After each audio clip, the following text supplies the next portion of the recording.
মহাভারতের এমন এক বীর যিনি চাইলে পুরো কুরুক্ষেত্র যুদ্ধ শেষ করে দিতে পারতেন, কিন্তু আশ্চর্যের বিষয় কি জানো, তিনি যুদ্ধই করতে পারলেন না। নিজের মাথা দান করলেন শ্রীকৃষ্ণকে। তারপর হাজার হাজার বছর পরে সেই বীরই আজ কোটি কোটি মানুষের কাছে খাটু শ্যাম নামে পূজিত হন। কিন্তু কিভাবে, কেন শ্রীকৃষ্ণ তার মাথা চেয়েছিলেন? আর সত্যিই কি বার্বরিক কলিযুগের ভগবান? আজ আমরা জানবো খাটু শ্যামের এমন কিছু রহস্য যা অনেকেই জানেন না।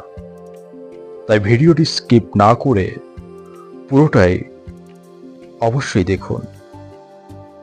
ভাবুন তো, আপনি এমন একজন যোদ্ধা যিনি চাইলে মাত্র 3 বাণ দিয়ে পুরো পৃথিবীর সবচেয়ে বড় যুদ্ধ শেষ করে দিতে পারেন। আপনার সামনে হাজার হাজার সৈন্য দাঁড়িয়ে আছে, কিন্তু আপনার একটি বাণ ছুটলেই চোখের পলকে সব শেষ।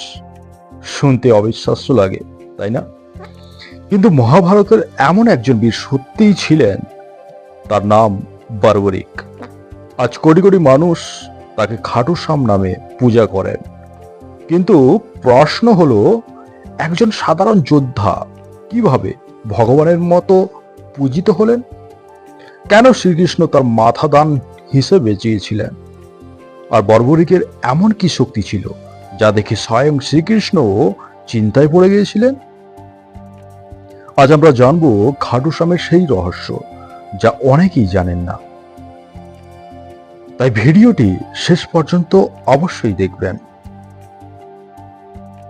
প্রথমে আমরা জানবো বর্বরিকের জন্ম।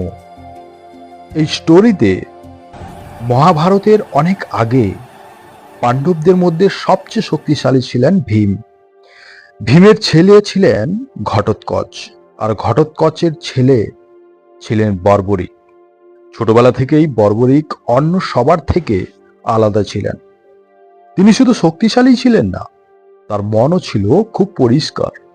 তিনি কখনো অন্যায় সহ্য করতেন না।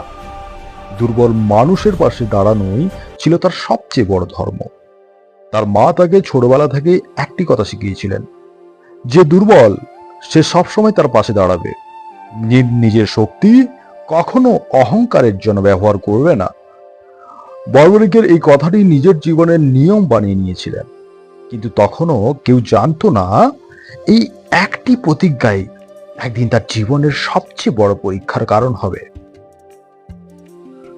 শক্তির খোঁজে কঠিন তপস্যা।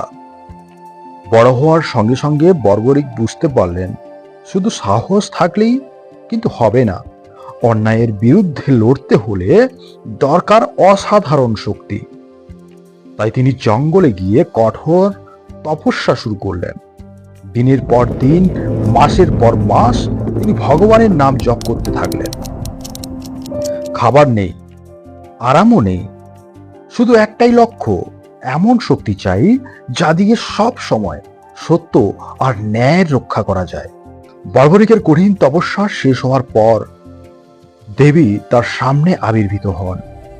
এখানে একটা কথা জেনে রাখা খুব ভালো, বর্বরিকের 3 বাণ কে দিয়েছিলেন তা নিয়ে বিভিন্ন প্রচলিত কাহিনী কিন্তু রয়েছে।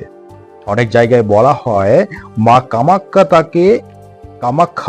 তাকে এই বর দিয়েছিলেন। আবার কিছু কাহিনীতে আদ্যা শক্তি বা দুর্গার আশীর্বাদের কথা উল্লেখ করা হয়েছে। তাই আমরা সবচেয়ে প্রচলিত কাহিনী অনুসরণ করেই বলবো। দেবী বর্বরিকের ভক্তিতে খুব খুশি হলেন। তিনি বললেন, বর্বরিক, তোমার তপস্যায় আমি সন্তুষ্ট, বলো কি চাও।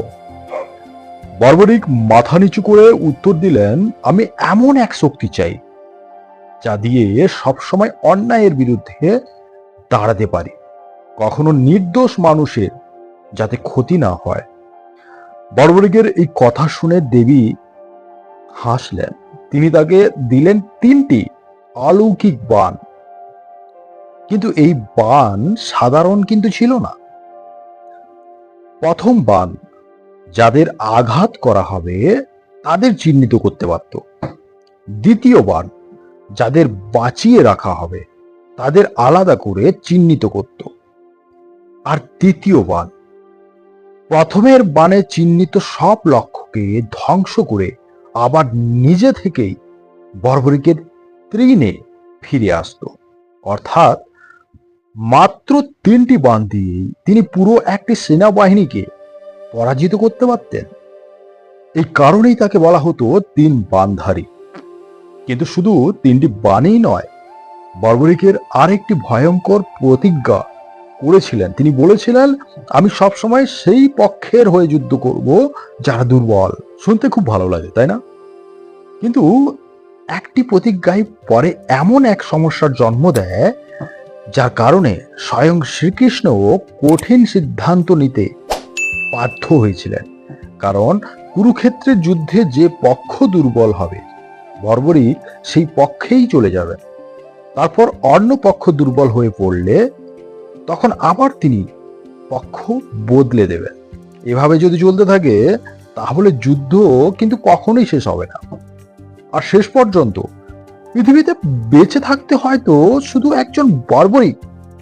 কিন্তু তখনও বর্বরিক জানতেন না, ভাগ্য তার জন্য আরো বড় পরীক্ষা ক্রিয়েট করে রেখেছে। কুরুক্ষেত্রের যুদ্ধ শুরু হতে আর মাত্র কয়েকদিন বাকি। আর সেই সময় তার সামনে আসতে চলেছেন এমন একজন, যিনি শুধু একজন রাজা নন, তিনি স্বয়ং শ্রীকৃষ্ণ। সেই সাক্ষাতেই বদলে দেবে বর্বরিকের পুরো জীবন। কুরুক্ষেত্রের যুদ্ধ শুরু হতে আর বেশি দেরি নেই। চারিদিকে যুদ্ধের প্রস্তুতি চলছে। একদিকে পাণ্ডব, অন্যদিকে কৌরব। সবাই জানে এই যুদ্ধ শুধু রাজ্যের জন্য নয়, এটি ধর্ম আর অধর্মের লড়াই। ঠিক সেই সময় হাতে ধনুক, পিঠে মাত্র 3টি বাণ নিয়ে কুরুক্ষেত্রের দিকে রওনা দিচ্ছেন বর্বরিক। পথে তার সঙ্গে দেখা হলো একজন বৃদ্ধ ব্রাহ্মণের। সাধারণ পোশাক, মুখে শান্ত হাসি, কিন্তু চোখে যেন অদ্ভুত এক জ্যোতি। বর্বরিক জানতেন না এই বৃদ্ধ ব্রাহ্মণ আসলে স্বয়ং শ্রীকৃষ্ণ। শ্রীকৃষ্ণ মৃদু হেসে বললেন, বাবা, তোমার পিঠে তো মাত্র 3টি বাণ। এত বড় যুদ্ধে শুধু 3টি বাণ নিয়ে কি করবে? বর্বরিক বিনয়ের সঙ্গে উত্তর দিলেন, এই 3টি বাণই পুরো যুদ্ধ শেষ করার জন্য যথেষ্ট। ব্রাহ্মণ আবার জিজ্ঞেস করলেন, তুমি কার হয়ে যুদ্ধ করবে? বর্বরিক এক মুহূর্ত দেরি না করে বললেন, আমি সবসময় দুর্বল পক্ষের হয়ে লড়ব। এটাই আমার প্রতিজ্ঞা। এই উত্তর শুনে শ্রীকৃষ্ণ বুঝলেন, বর্বরিক শুধু শক্তিশালী তা কিন্তু নন, নিজের কথার প্রতি অটলও।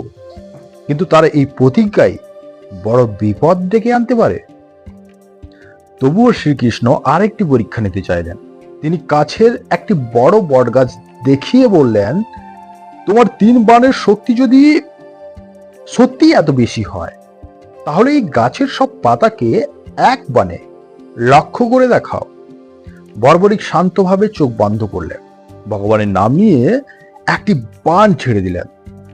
প্রতি বাণটি মুহূর্তের মধ্যে গাছের চারপাশে ঘুরতে শুরু করলো। 1টি, 2টি এবং 3টি গাছের প্রতিটি পাতাকে স্পর্শ করে চিহ্নিত করতে লাগলো। এদিকে শ্রীকৃষ্ণ চুপি চুপি একটি পাতা ছিঁড়ে নিজের পায়ের নিচে লুকিয়ে রেখে দিলেন। তিনি দেখতে চাইলেন বর্বরিকের বাণ কি সত্যিই সবকিছু খুঁজে বের করতে পারে। কয়েক সেকেন্ড পর আশ্চর্য এক ঘটনা ঘটল। বাণটি হঠাৎ শ্রীকৃষ্ণের পায়ের চারপাশে ঘুরতে শুরু করলো। বারবার তার পায়ের কাছে এসে থেমে যাচ্ছে। বর্বরিক ভদ্রভাবে বললেন, ব্রাহ্মণদেব, আপনার পায়ের নিচে যদি কোনো পাতা লুকিয়ে থাকে তাহলে দয়া করে পা সরিয়ে নিন, না হলে আমার বাণ আপনার পায়ে আঘাত করতে পারে। শ্রীকৃষ্ণ ধীরে ধীরে পাটা সরালেন। দেখা গেল সত্যি সেখানে একটা পাতা কিন্তু লুকিয়ে ছিল। বাণটি সঙ্গে সঙ্গে সেই পাতাকে স্পর্শ করে আবার ফিরে এলো বর্বরিকের তৃণে। এই দৃশ্য দেখে শ্রীকৃষ্ণ বুঝলেন, এই বীরকে যদি যুদ্ধে নামতে দেওয়া হয় তাহলে কুরুক্ষেত্রের ইতিহাসই বদলে যাবে। কিন্তু এরপর শ্রীকৃষ্ণ এমন একটি দান চাইবেন যা শুনে বর্বরিকও কয়েক মুহূর্তের জন্য স্তব্ধ হয়ে যাবেন। সেই ডান ছিল তার নিজের মাথা। বার্বরিকের শক্তি নিজের চোখে দেখার পর শ্রীকৃষ্ণ নিশ্চিন্ত হলেন, এই বীর যদি কুরুক্ষেত্রের যুদ্ধে অংশ নেন তাহলে যুদ্ধের ফল সম্পূর্ণ বদলে যাবে। কারণ বর্বরিক প্রতিজ্ঞা করেছিলেন, আমি সবসময় দুর্বল পক্ষের হয়ে যুদ্ধ করব। শ্রীকৃষ্ণ মনে মনে ভাবলেন, প্রথমে হয়তো কৌরবদের সেনা দুর্বল হবে, তখন বর্বরিক কৌরবদের হয়ে লড়বেন। কিছুক্ষণ পর পাণ্ডবরা দুর্বল হয়ে পড়বে, তখন তিনি আবার পাণ্ডবদের হয়ে যাবেন। এভাবে বারবার পক্ষ বদলাতে থাকলে এই যুদ্ধের কোনো শেষ কিন্তু থাকবে না। আর শেষ পর্যন্ত হয়তো বেঁচে থাকবে শুধু একজন, হ্যাঁ, বর্বরিক। তখন শ্রীকৃষ্ণ নিজের আসল রূপ প্রকাশ করলেন। বৃদ্ধ ব্রাহ্মণের জায়গায় দাঁড়িয়ে আছেন স্বয়ং শ্রীকৃষ্ণ। বর্বরিক সঙ্গে সঙ্গে নত হয়ে প্রণাম জানালেন। তার চোখে আনন্দ, ভক্তি আর শ্রদ্ধা। তিনি বললেন, প্রভু, আপনি নিজে আমার সামনে। শ্রীকৃষ্ণ শান্ত গলায় বললেন, বর্বরিক, যুদ্ধ শুরু হওয়ার আগে একটি নিয়ম আছে। বড় যুদ্ধের আগে একজন শ্রেষ্ঠ বীরের বলিদান দিতে হয়। আজ আমি তোমার কাছে সেই দান চাই। বর্বরিক বিনা দ্বিধায় বললেন, প্রভু, কি চান আপনি? শ্রীকৃষ্ণ বললেন, আমি তোমার মাথা চাই। এই এক মুহূর্তের জন্য চারপাশে যেন থেমে গেল। কিন্তু আশ্চর্যের বিষয় কি জানো, বর্বরিকের মুখে কোনো ভয় কিন্তু ছিল না, কোনো রাগও ছিল না। তিনি শুধু মৃদু হেসে বললেন, প্রভু, আমার জীবন যদি ধর্মের কাজে লাগে তাহলে আমি এই দান আনন্দের সঙ্গেই দেব। তবে তার একটি শেষ ইচ্ছাও কিন্তু ছিল। তিনি বললেন, আমি কুরুক্ষেত্রের পুরো যুদ্ধ নিজের চোখে দেখতে চাই। শ্রীকৃষ্ণ তার ইচ্ছা মেনে নিলেন। তারপর বর্বরিক নিজের মাথা দান করলেন। শ্রীকৃষ্ণ সেই মাথাটিকে একটি উঁচু পাহাড়ের উপর স্থাপন করলেন। সেখান থেকে বর্বরিক পুরো 18 দিনের যুদ্ধ দেখলেন। তিনি দেখলেন ভীষ্মের পতন, অভিমন্যুর বীরত্ব, কর্ণের শেষ যুদ্ধ, দুর্যোধনের পরাজয়, সবকিছু। কিন্তু যুদ্ধ শেষ হওয়ার পর শ্রীকৃষ্ণ বর্বরিকের এমন একটা প্রশ্ন করলেন, যার উত্তর শুনে উপস্থিত সবাই স্তব্ধ হয়ে গেছিলেন। এই যুদ্ধে আসল বিজয়ীকে? বর্বরিকের উত্তরেই বদলে দিল পুরো ইতিহাস। কুরুক্ষেত্রের শেষ যুদ্ধ, 18 দিনের ভয়ঙ্কর যুদ্ধের পর চারিদিকে শুধু ধ্বংসস্তূপ। অসংখ্য বীর যোদ্ধা প্রাণ হারিয়েছেন, পাণ্ডবরা জয়ী হয়েছেন। কিন্তু যুদ্ধ শেষ হওয়ার পর পাণ্ডবদের মনে একটি প্রশ্ন উঠল, এই জয়ের আসল কৃতিত্ব কার? ভীম মনে করলেন তার শক্তির জন্য জয় এসেছে। অর্জুন ভাবলেন তার গান্ডীব আর তীরের কারণেই বিজয় সম্ভব হয়েছে। অন্য যোদ্ধারাও নিজেদের অবদান নিয়ে গর্ব করতে লাগলেন। সবাই যখন নিজের কথা বলছে, তখন শ্রীকৃষ্ণ শান্ত গলায় বললেন, এই প্রশ্নের উত্তর এমন একজন দিতে পারবেন যিনি পুরো যুদ্ধ শুরু থেকে শেষ পর্যন্ত দেখেছেন। সবাই বর্বরিকের মাথার কাছে গেলেন। শ্রীকৃষ্ণ জিজ্ঞেস করলেন, বর্বরিক, তুমি কি পুরো যুদ্ধ দেখেছো? তাহলে বলো, এই যুদ্ধে আসল বিজয়ী কে? বর্বরিক কিছুক্ষণ নীরব থাকলেন, তারপর ধীরে ধীরে বললেন, প্রভু, আমি যুদ্ধক্ষেত্রে অনেক বীরকে লড়তে দেখেছি। ভীমকে দেখেছি, অর্জুনকে দেখেছি, কর্ণকেও দেখেছি, ভীষ্মকেও দেখেছি, কিন্তু আমি আরেকটি জিনিসও দেখেছি যা অন্য কেউ দেখেনি। সবাই অবাক হয়ে শুনছে। বর্বরিক বললেন, আমি দেখেছি যখনই ধর্ম বিপদে পড়েছে তখনই আপনার সুদর্শন চক্র আর ধর্মকে ধ্বংস করেছে, আর যখনই পাণ্ডবরা দুর্বল হয়ে পড়েছে তখন আপনার ইচ্ছাই তাদের পথ দেখিয়েছে। বাইরে আমরা যোদ্ধাদের যুদ্ধ করতে দেখেছি, কিন্তু ভিতরে সবকিছু পরিচালনা করেছিলেন কিন্তু আপনি, আপনার বর্বরিক। তারপর বর্বরিক মাথা নিচু করে বললেন, তাই এই যুদ্ধে যদি কারো জয় হয়ে থাকে তবে সেই জয় শুধু শ্রীকৃষ্ণের, আমরা সবাই শুধু তার হাতে থাকা মাধ্যম ছিলাম। এই কথা শুনে সবাই স্তব্ধ হয়ে গেল। পাণ্ডবরা বুঝলেন, মানুষ যত বড়ই হোক না কেন, ঈশ্বরের ইচ্ছা ছাড়া কিছুই সম্ভব নয়। বর্বরিকের এই ভক্তি আর ত্যাগ দেখে শ্রীকৃষ্ণ খুব খুশি হলেন। তিনি আশীর্বাদ করলেন, কলিযুগে তুমি শ্যাম নামে পূজিত হবে। যে মানুষ সত্যিকারের বিশ্বাস নিয়ে তোমার কাছে আসবে, আমি তার প্রার্থনাও শুনব। সেই থেকেই কোটি কোটি ভক্ত তাকে খাটু শ্যাম নামে ডাকতে শুরু করেন। আজও রাজস্থানের খাটু ধামে লাখ লাখ মানুষ বিশ্বাস নিয়ে যান। কারো মনে কষ্ট, কারোর সংসারে সমস্যা, কারোর জীবনের অন্ধকার, সবাই একটাই বিশ্বাস নিয়ে বলেন, হারে কা সাহারা খাটু শ্যাম হামারা।